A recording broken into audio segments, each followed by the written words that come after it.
Assalamualaikum warahmatullahi wabarakatuh. Pertama-tama, mari kita sampaikan rasa puji dan syukur kita kehadirat Allah Subhanahu wa Ta'ala, Tuhan semesta alam yang tiada henti-hentinya memberikan kita hidayah dan nikmatnya kepada kita. Tak lupa, sholawat dan salam selalu tercurahkan kepada junjungan kita, yakni Nabi besar Muhammad Sallallahu Alaihi Wasallam, yang telah membawa kita keluar dari zaman kegelapan menuju zaman yang terang benderang, yakni agama Islam.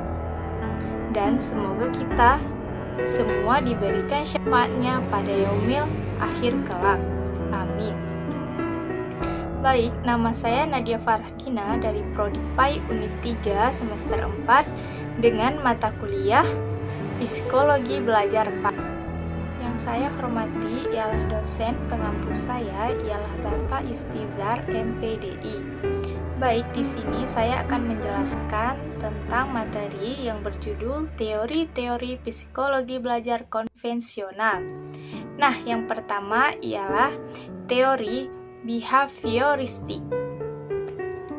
Teori belajar behaviorisme merupakan teori belajar yang telah cukup lama dianut oleh para pendidik. Teori ini dicetuskan oleh Gage dan Berliner yang berisi tentang perubahan tingkah laku sebagai hasil dari pengalaman.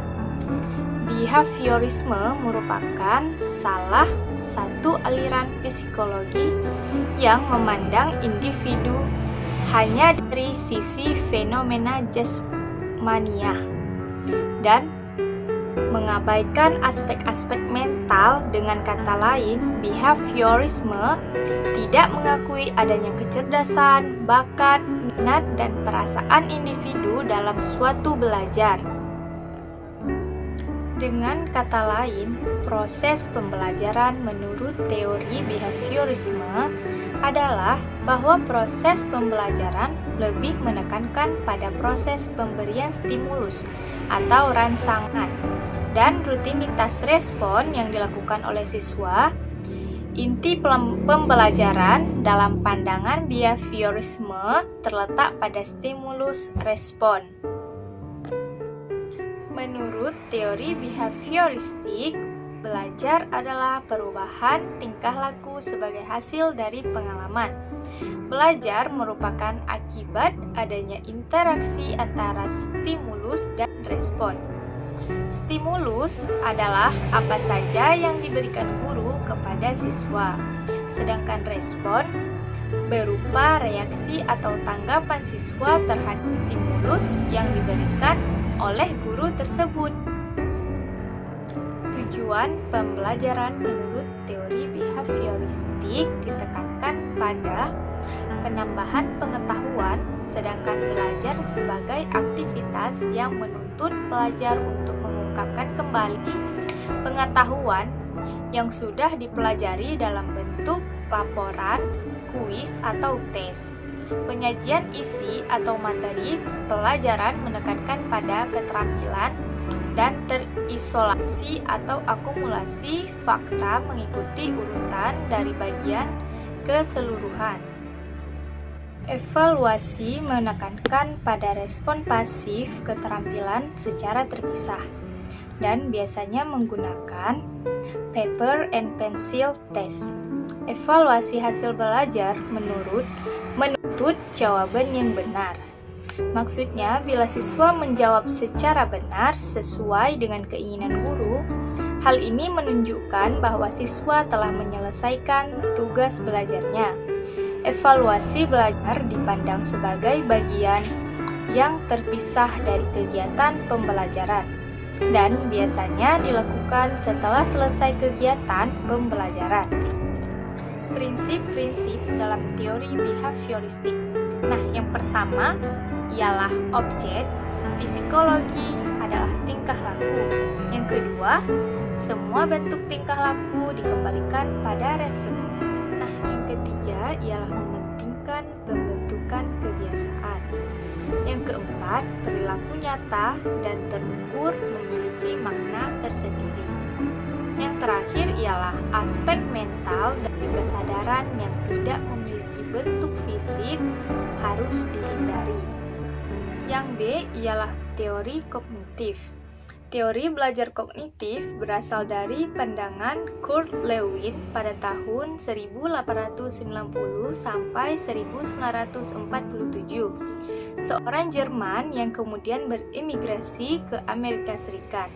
Teori kognitifme ini memiliki perspektif bahwa para peserta didik memproses informasi dan pelajaran melalui upayanya berorganisasi, menyimpan, dan kemudian menemukan hubungan antara pengetahuan yang baru dengan pengetahuan yang telah ada.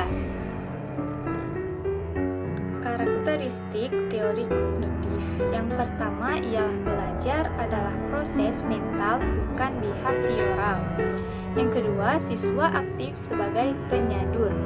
Yang ketiga, siswa belajar secara individu dengan pola deduktif dan induktif. Yang keempat ialah intrinsic motivation, sehingga tidak perlu stimulus. Nah, yang kelima, siswa sebagai pelaku untuk menuntun penemuan.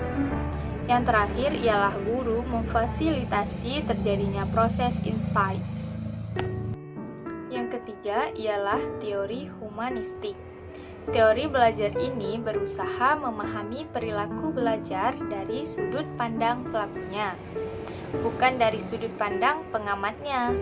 Tujuan utama para pendidik adalah membantu peserta didik untuk mengembangkan dirinya, yaitu membantu masing-masing individu untuk mengenal diri mereka sendiri sebagai manusia yang baik dan membantu dalam mewujudkan potensi-potensi yang ada dalam diri mereka.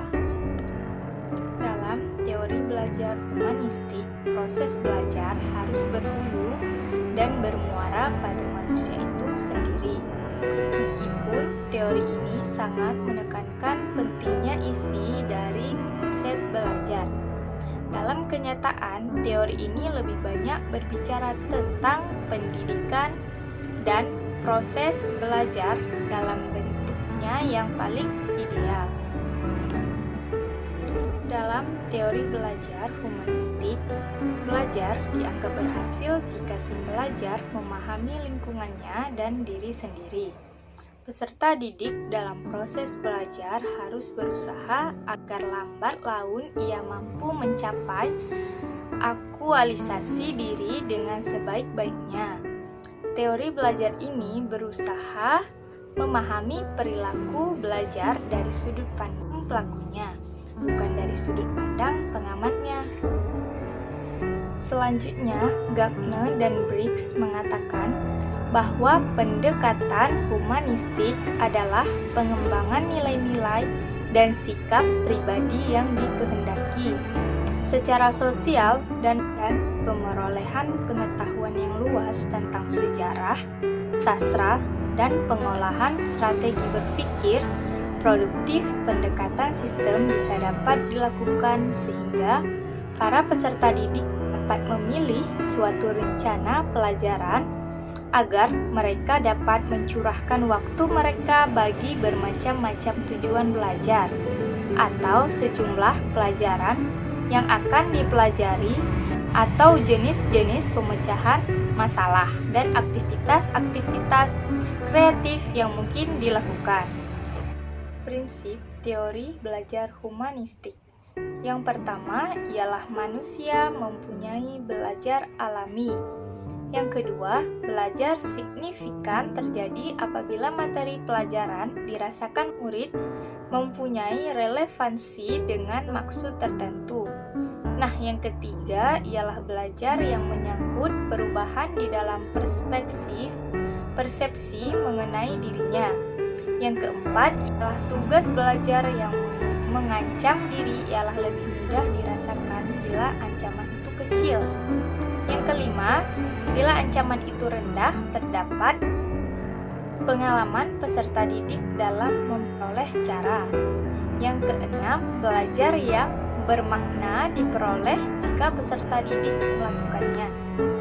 Yang ketujuh, ialah belajar lancar jika peserta didik dilibatkan dalam proses belajar.